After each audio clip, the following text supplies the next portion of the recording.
बीडचे पोलीस अधीक्षक नवनीत कौवत यांच्याकडून अधिकाऱ्यांची आता बदली करण्यात आलेली आहे। 4 पोलीस अधिकाऱ्यांच्या बदल्या करण्यात आल्यात।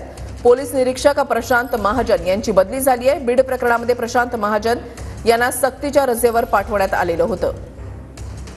महेंद्र मुधोळकर आमचे प्रतिनिधी आमच्या सोबत आहेत, अधिक माहिती त्यांच्याकडून जाणून घेणार आहोत। महेंद्र, वृषाली, आपण पाहू शकतो की 9 तारखेला संतोष देशमुख यांची हत्या झाली होती आणि त्यानंतर बीड पोलिसांवर एक प्रश्नचिन्ह उपस्थित झाला होता।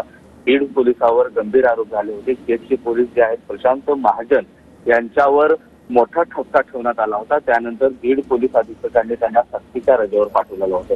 मात्र आता या गोष्टीला जवळपास 18 ते 20 दिवस होतात। त्यानंतर पुन्हा एकदा पोलीस अधीक्षक जे नवनीत कावल आहेत त्यांनी रुटीन ज्या बदल्या आहेत त्या जारी केलेल्या आहेत, ज्यामध्ये पोलीस निरीक्षक प्रशांत महाजन जे आहेत सक्तीच्या रजेवरून त्यांना आता कंट्रोल रूमला म्हणजे नियंत्रण कक्षाला जी त्यांची बदली आहे ती करण्यात आलेली आहे। त्या बदलीमध्ये त्यांची विनंती असल्याचं पोलीस अधीक्षकांनी नमूद केलेलं आहे। एवढंच नाही तर एकूण 4 पोलीस अधिकारी जे आहेत त्यांच्याही देखील या बदल्या त्यांनी केलेल्या आहेत। मात्र प्रशांत महाजन यांच्यावर गंभीर आरोप होते, त्यांच्यावर ठपका होता आणि पहिल्यांदाच त्यांना पुन्हा एकदा आता कंट्रोल रूम म्हणजे नियंत्रण कक्षाला अटॅच केल्यामुळे आता ज्या भुवया आहेत त्या उंचावलेल्या आहेत। एकंदरीत बघता आज किंवा उद्या प्रशांत महाजन जे आहेत ते पुन्हा एकदा आता नोकरीवर रुजू होणार आहेत। वृषाली, धन्यवाद महेंद्र दिलेल्या सविस्तर माहितीसाठी।